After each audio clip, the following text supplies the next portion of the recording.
Hello everyone. आज हम पढ़ रहे हैं चैप्टर 4 का पार्ट 3। चलिए देखते हैं आज हम पार्ट 3 में क्या पढ़ेंगे।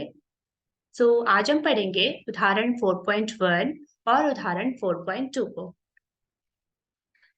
इससे पहले वाले लेक्चर में that is first and second में हमने जो कुछ भी थ्योरी पढ़ी है उसी का हम आज न्यूमेरिकल क्वेश्चन के रूप में उसको समझेंगे और अपने सारे कॉन्सेप्ट जो हमने इससे पहले पढ़े हैं उसको क्लियर करने की कोशिश करेंगे। चलिए देखते हैं उदाहरण 4.1 में क्या कहा गया है। उदाहरण 4.1 में कहा गया है 200 ग्राम द्रव्यमान तथा 1.5 मीटर लंबाई। द्रव्यमान मतलब कितना हुआ m, एंड लंबाई मतलब l। किसी सीधे तार, आप डायग्राम में दे सकते हैं ऐसा कुछ तार की हम इमेजिन कर रहे हैं। एक सीधे तार से 2 एम्पियर की वैद्युत धारा दैट इज I प्रभावित हो रही है। ठीक है, एक हमारे पास एक सीधा तार है जिसका द्रव्यमान 200 ग्राम, लंबाई 1.5 मीटर और उसमें से 2 एम्पियर की वैद्युत धारा प्रभावित हो रही है। यह किसी एक समान क्षैतिज बी चुंबकीय क्षेत्र द्वारा वायु के बीच निलंबित है। यानी कि एक चुंबकीय क्षेत्र बी में ये रखा गया है, ये सीधा तार। क्या बताना है हमको? मैं बताना है चुंबकीय क्षेत्र का परिमाण। तो आप हमें चुंबकीय क्षेत्र का परिमाण बताइए, ये कह रहे हैं। ठीक है, तो इससे पहले वाले लेक्चर को याद कीजिए। हमने सीधे तार के कारण उत्पन्न, एक सीधा तार था जिसमें कुछ धारा प्रभावित हो रही थी यानी कोई चालक है, उसके कारण किसी चुंबकीय क्षेत्र में उसके द्वारा कितना बल आरोपित किया जाता है हमने वो पढ़ा था, है ना। उसका फॉर्मूला हमने क्या पढ़ा था? हमने फॉर्मूला पढ़ा था दैट इज एफ बराबर होता है बी आई एल, है ना। हमने ये पढ़ा था formula F is equals to B I L. तो यहाँ से इस फॉर्मूले से हमें क्या निकालना है? हमें बी निकालना है। बी मतलब चुंबकीय क्षेत्र का परिमाण। आई हमें दे रखा है और एल भी हमें दे रखा है, लेकिन हमें एफ नहीं दे रखा है। हमारे पास बल नहीं है और हम जो हमारे पास गिवन इक्वेशन है, आप बताइए क्या हम इस गिवन जो हमारे पास न्यूमेरिकल है उससे हम एफ की वैल्यू निकाल सकते हैं?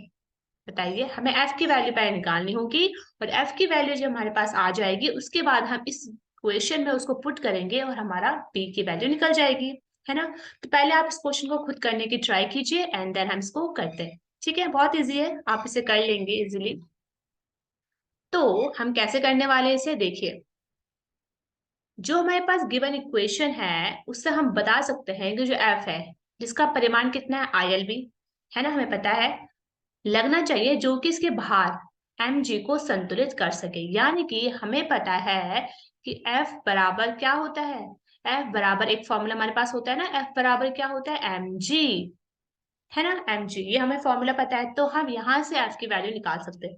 F हमारे पास गिवन है इक्वेशन में और g की वैल्यू भी हमें पता होती है दैट इज 9.81 मीटर पर सेकेंड स्क्वायर, है ना। तो यहाँ से हमने F की वैल्यू यहाँ पे रख दी है और बी आई एल यहाँ पे रख दिया और हमने यहाँ से b बराबर क्या निकल गया? mg बटे में आई एल, है ना। अब हमारे पास सारी वैल्यू हमारे पास है, अब हम इसको यहाँ पे पुट करेंगे और इस तरह से हम इसको पुट करेंगे सारे इक्वेशन को और हमारे पास निकल कर आ जाएगा बी की वैल्यू, चुंबकीय क्षेत्र की वैल्यू, और वो होगी 0.65 T. What is T? T is Tesla, चुंबकीय क्षेत्र का मात्रक। ठीक है, तो हमारा न्यूमेरिकल यहाँ पे सॉल्व हो जाता है। चलिए अब उदाहरण 4.2 को समझते हैं। उदाहरण 4.2 में कहा गया है यदि चुंबकीय क्षेत्र, एक चुंबकीय क्षेत्र जो बी है वो धनात्मक वाई एक्स के समानांतर है। इस क्वेश्चन को ध्यान से समझिए कि चुंबकीय क्षेत्र जो है, देखो सबसे पहले हमारे पास ये जो डायग्राम है उसमें 3 अक्ष दे रखे हैं। एक है एक्स एक्स, एक्स एक्स है, वाई एक्स कुछ इस तरह से है, देख लीजिए ध्यान से इसको। वाई एक्स यहाँ पे है, ठीक है, जो ब्लू लाइन हमें डॉटेड लाइन दिखाई दे रही है वो है वाई एक्स और ये हमारे पास जेड एक्स। ठीक है, X Y and Z straight है। तो कहा गया है कि चुंबकीय क्षेत्र बी जो होता है वो वाई एक्स के समानांतर है। कुछ जहां पे वाई एक्स है उसी के डायरेक्शन में क्या है हमारे पास? उसी के पैरेलल में हमारे पास चुंबकीय क्षेत्र की डायरेक्शन है। आवेशित कण धनात्मक एक्स एक्स के अनुदिश है। जो आवेशित कण है वो किसके किसके अनुदिश है? वो एक्स एक्सिस के अनुदिश है। यहाँ पे हमारा बी है और यहाँ पे हमारा वो आवेशित कण है। ये आवेशित कण का क्या है? वेग भी है। तो कहा गया है कि लॉरेंज बल किस ओर लगेगा? जबकि गतिमान कण नंबर ए इलेक्ट्रॉन है जो कि ऋणावेशित होता है, और बी मतलब प्रोटॉन, प्रोटॉन जो कि धनावेश है। तो क्वेश्चन में कहा गया है कि हमारे पास चुंबकीय क्षेत्र y अक्ष के समांतर है, आवेशित कण x अक्ष के समानांतर है। तो आपको बताना है कि इसमें लॉरेंज बल किस डायरेक्शन में लग रहा है। तो याद कीजिए, हमने पिछले ही लेक्चर में बताया था लॉरेंज बल के डायरेक्शन हम कैसे पता करते हैं, है ना। अपने राइट हैंड के हेल्प से हम इसको पता करते हैं। तो उसे खुद करने की कोशिश कीजिए। हम इसे कैसे करेंगे, लॉरेंज बल का पहले आप डायरेक्शन बताइए, ये किस डायरेक्शन की ओर लगेगा। जो लॉरेंज बल है वो एक्स डायरेक्शन की ओर लगेगा, या वाई की ओर लगेगा, या जेड की ओर लगेगा, या किसी और तरफ लगेगा, है ना। हमें बताना है पहले, उसके बाद हम बताएंगे कि एक क्या बताएंगे, सर्टेन इक्वेशन, सर्टेन केस हम लेंगे, इलेक्ट्रॉन के लिए किस डायरेक्शन में लगेगा और प्रोटॉन के लिए किस डायरेक्शन में लगेगा। ठीक है, तो देखिए इसको, देखो कैसे ये काम करेंगे। हमने पढ़ा था अपने राइट हैंड का यूज करते हुए हम क्या करते हैं, हम डायरेक्शन को कुछ इस तरह से बताते हैं कि हम बी से वी की तरफ अपने हाथ को ऐसे फोल्ड करेंगे कुछ इस तरह से, और ये जो हमारे पास थंब है, ये थंब बताता है लॉरेंज बल के डायरेक्शन को।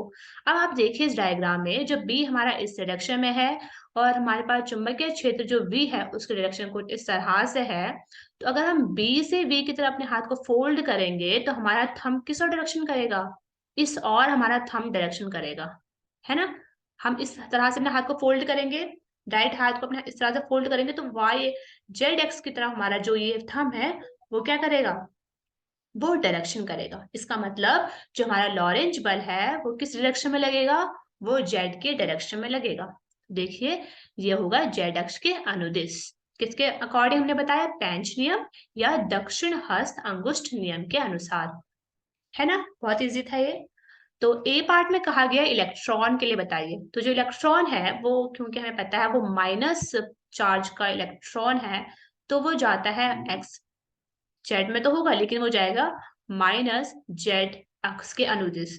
और जो हमारा प्रोटॉन है जो कि धनावेशित होता है, वह जाएगा इस प्लस जेड के अनुदिश। ठीक है, इस तरह से इसके डायरेक्शन हम बताते हैं। तो ये वाला हमारा न्यूमेरिकल सॉल्व हुआ। तो आज के लिए हम इतना ही पढ़ेंगे। तो आवश्यक शर्त यह है कि आपको चुंबकीय क्षेत्र और लॉरेंज बल और इसके डायरेक्शन के बारे में हमने बात करी थी वो आपको पता होना चाहिए, जो हमने इससे पहले वाले लेक्चर में पढ़ा था। तो नेक्स्ट हम पढ़ेंगे चुंबकीय क्षेत्र में गति, और हम पढ़ेंगे उदाहरण 4.3 को। सो तब तक के लिए थैंक यू।